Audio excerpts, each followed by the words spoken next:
হয়, আপোনাৰ এই দুদিন ধৰি নেলানৰ পৰা বৰষুণৰ ফলত আকস্মিকভাৱে পানীটো বৰষুণটো মানে গাৰোবাৰৰ পৰা নুমি আহি মানে আজি এই অৱস্থা হ'ল। মোটামুটি 80% মানুহৰ মানে ঘৰত পৰা পানী উঠিছে, এককাল কৰি পানী উঠিছে। তাৰ ফলত অভাৰফ্ল'ড হোৱাৰ পিছত ৰাস্তাটো মানে ছিঙি গ'ল। কালভাৰ আছিলে, বহুত দিন আমি জন্মৰ আগৰ পৰা দেখাৰ পৰা কালভাৰ আছিলে, পানী উটুৱাই লৈ গ'ল। ক্ষয়ক্ষতি হ'ল, বহুত মানুহৰ ইনভাৰ্টাৰ কিছুমানৰ ঘৰৰ ভিতৰত সোমাই আছিল, ওলাব নোৱাৰিলে। মটৰবিলাক পানী উঠোৱা যিবিলাক মটৰ আছিলে সেইবিলাক গ'ল। কিছুমান স্কুটি বাইক এনেকৈ চব মানে ঘৰৰ ভিতৰতে থাকি গ'ল, ওলাব নোৱাৰিলে। গৰু ছাগলীয়ে বহুত ক্ষয়ক্ষতি হৈছে, মানে ৰাস্তাত পিলপিলি পৰ্যন্ত ৰাস্তাই লৈ গৈছে, ছিঙি লৈ গৈছে, উটাই লৈ গৈছে। আৰু মাথাউৰিতে ইমান দিন হ'ল, মাথাউৰি আজিলৈকে মানে কোনো বিভাগীয় মানুহে মাথাউৰিটোত মানে কোনো হেৰি নকৰিলে। মিনিষ্টাৰ আহিছিলে, মিনিষ্টাৰ আহি কিনে ৰাস্তাটো মাথাউৰিটো কাম কৰিব দিছিলে, কোনো আজিলৈকে গুৰুত্ব নিদিলে। চৰকাৰৰ ওচৰত মানে দাবী জনাম যে মাথাউৰিটো আমাক ঠিক কৰিব লাগে। মেইন কথা এইটোৱে, মাথাউৰিডাল ঠিক থাকিলে মানুহখিনি শান্তিত থাকিব, এইটোৱে আৰু আহ্বান। এতিয়া আহিলেতো খুব ভয়ংকৰ হৈ গ'ল হয়, মানে ভয়ংকৰ মানে বহুত ডাঙৰ ভয়ংকৰ হৈ গ'ল। মানুহ কোন ক'ত যাব লগা হ'লে কোনো ঠিকনা নাই। গোৱালপাৰা জিলাৰ মাটি ৰাজচক্ৰৰ অন্তৰ্গত বামুণপাৰা গাঁও এখন, আৰু এই গাঁৱত অকল এটা পৰিয়ালে নহয়, এই গাঁও মানে এইখিনি চুবুৰীত মিনিমাম টোটেল 14টা পৰিয়াল আছে। আৰু এনেকুৱা ঘৰ উটি যোৱাৰ লগতে প্ৰত্যেকটো পৰিয়ালতে গৰু ছাগলীৰ পৰা আদি কৰি মানে নিজৰ নথি পত্ৰৰ পৰা আদি কৰি সকলো বস্তুৱে ক্ষয়ক্ষতি হৈছে। যিটো পৰিস্থিতি আপোনাৰ মথাউৰিত দেখা পাই গৈ আছে, এইটো নতুন নহয়। আজি 4-5 বছৰৰ পৰা ভগ্ন অৱস্থাত মথাউৰিটো আছিলে। প্ৰশাসনক জনাৰ পিছতো বিভাগীয় কৰ্তৃপক্ষই কোনো ধৰণৰ ব্যৱস্থা নল'লে।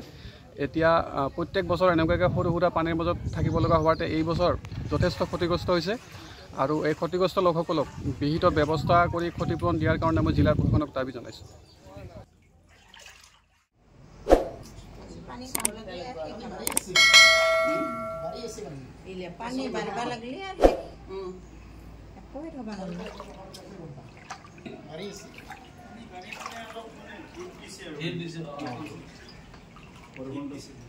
বৰষুণটো পৰিলে বেছি হয় নেকি? আমাৰ মানে বৰষুণ পৰিলে প্ৰব্লেম নাই, পাথৰ হ'লে নিচিনা আমাৰ ফালে নাখান্দি ভাই।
বেক তেৰি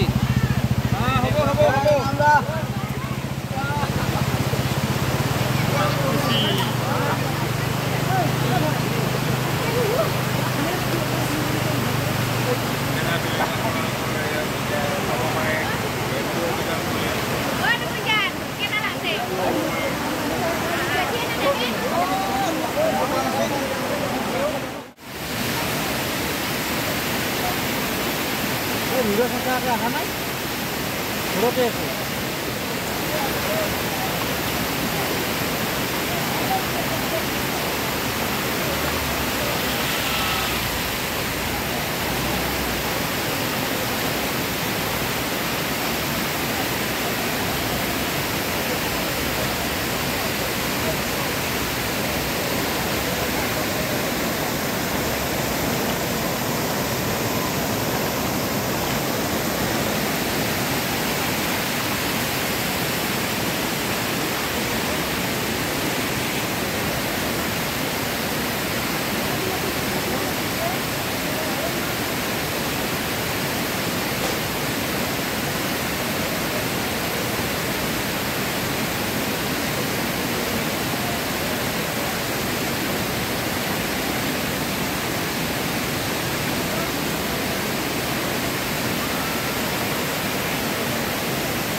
তেল মাৰে বেতে এটা খালতাৰ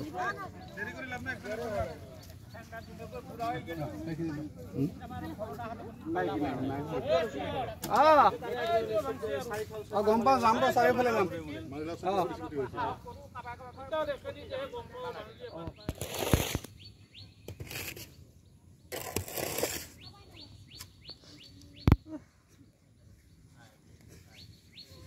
এখানে ঘুষে ৰাস্তাটা